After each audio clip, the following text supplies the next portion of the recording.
Welcome, gamers! Can the classic Helio G95 and G96 still hold their ground in the world of PC emulation? Today on Vanzee Gaming, we're pushing these popular mid-range chipsets through a massive 25-game marathon on the GameHub Emulator. We are observing everything from legendary racers to heavy-hitting open-world titles to see where these chips shine and where they struggle. No custom drivers here, just pure system driver performance and internal optimization. Let's see the results.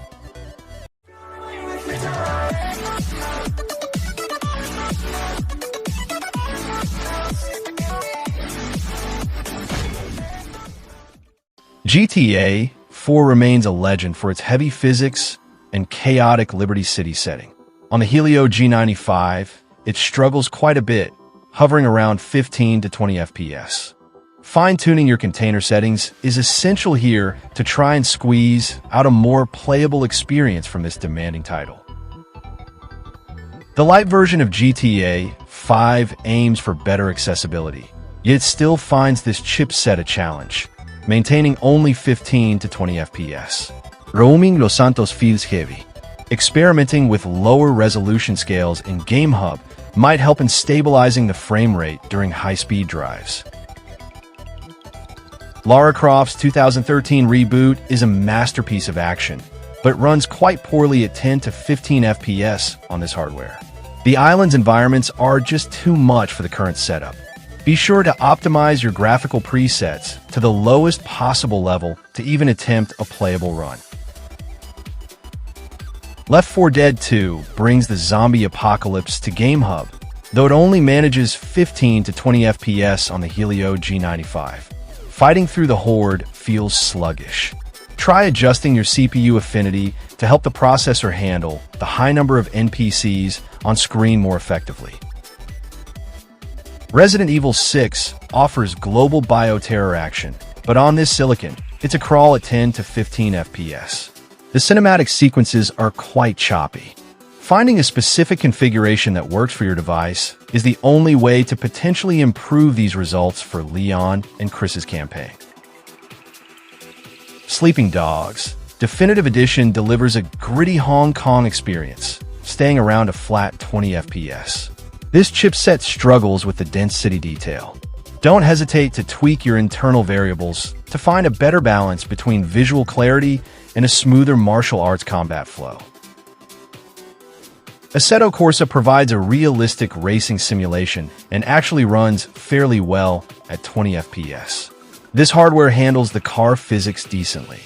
To keep your lap times consistent, make sure to optimize your rendering mode within the emulator for a more stable and predictable performance. Assassin's Creed Revelations takes Ezio to Constantinople, but it's a rough journey at 15 to 20 FPS on the Helio G95. Parkour feels a bit heavy. Playing around with the box 86 settings might provide a slight boost while navigating the crowded markets and rooftops of the city. The survival horror of Dead Space 2 is an intense experience, though it only hits 15 to 20 FPS here.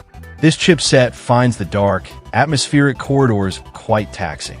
Try experimenting with your shader cache to reduce stutters when necromorphs suddenly jump out from events. Need for Speed Underground 2 is an absolute win, hitting a perfect 60 FPS on the Helio G96.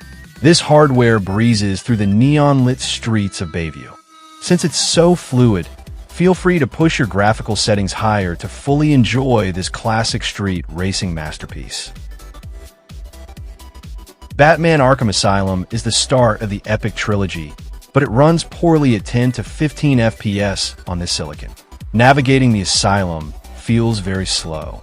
You'll definitely need to lower the internal resolution significantly to make the Dark Knight's combat feel even remotely responsive. The first Amazing Spider-Man game offers a decent open-world experience, swinging by at 15 to 20 FPS. This hardware keeps the web swinging somewhat manageable. Be sure to optimize your system driver settings in GameHub to help maintain a steady flow while soaring above the city streets. Batman Arkham City is a massive open world and proves to be a heavy burden, sticking to just 10 FPS. This chipset struggles with the vast detail of the prison city. Fine-tuning your emulator configuration is a must if you want to explore Arkham as more than just a slideshow. Call of Duty Black Ops brings the Cold War to mobile, though it's quite choppy at 10 to 15 FPS. This silicon finds the intense gunfights very difficult to process.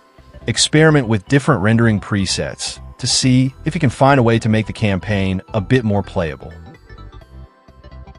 Resident Evil Revelations 2 is a demanding survival title that hits a low 10 FPS on this hardware.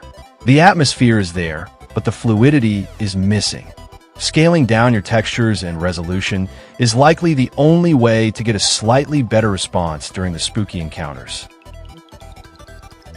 Batman Arkham Origins actually performs better than the others, reaching a decent 20 to 30 FPS. This chipset handles the snowy Gotham much more effectively. To keep the boss fights against the assassin smooth, try adjusting your memory allocation in the GameHub menu. The Amazing Spider-Man 2 is more demanding than its predecessor, resulting in a low 10 to 15 FPS. This silicon is pushed to its limits by the updated visuals.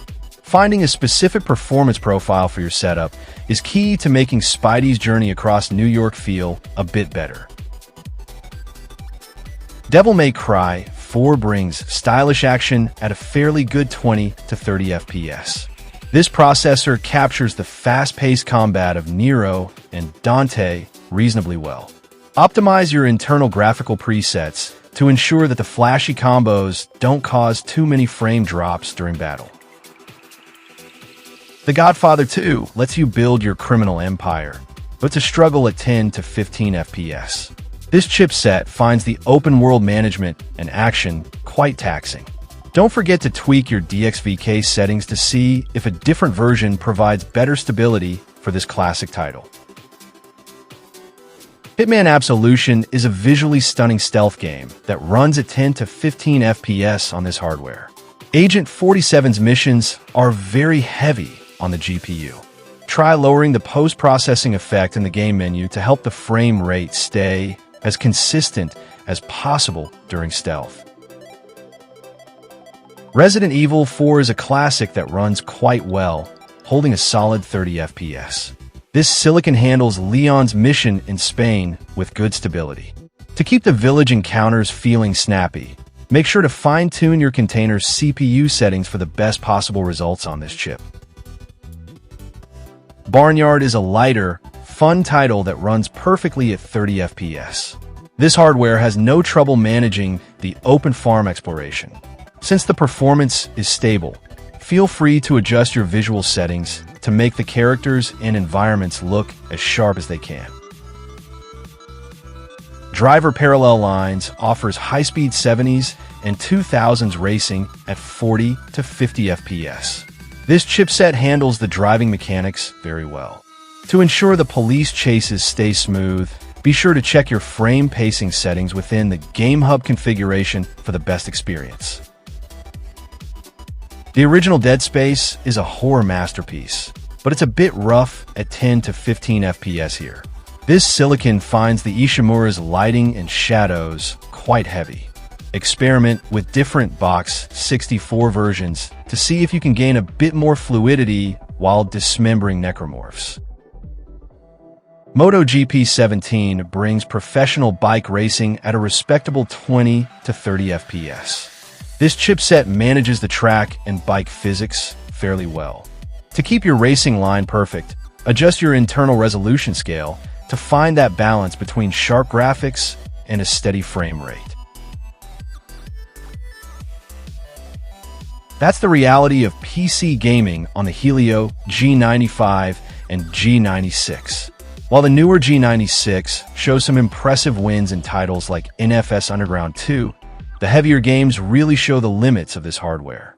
It all comes down to how much you're willing to tweak those GameHub settings to find a playable balance. Which results surprised you the most today? Let me know in the comments. Thanks for watching, and I'll catch you in the next one.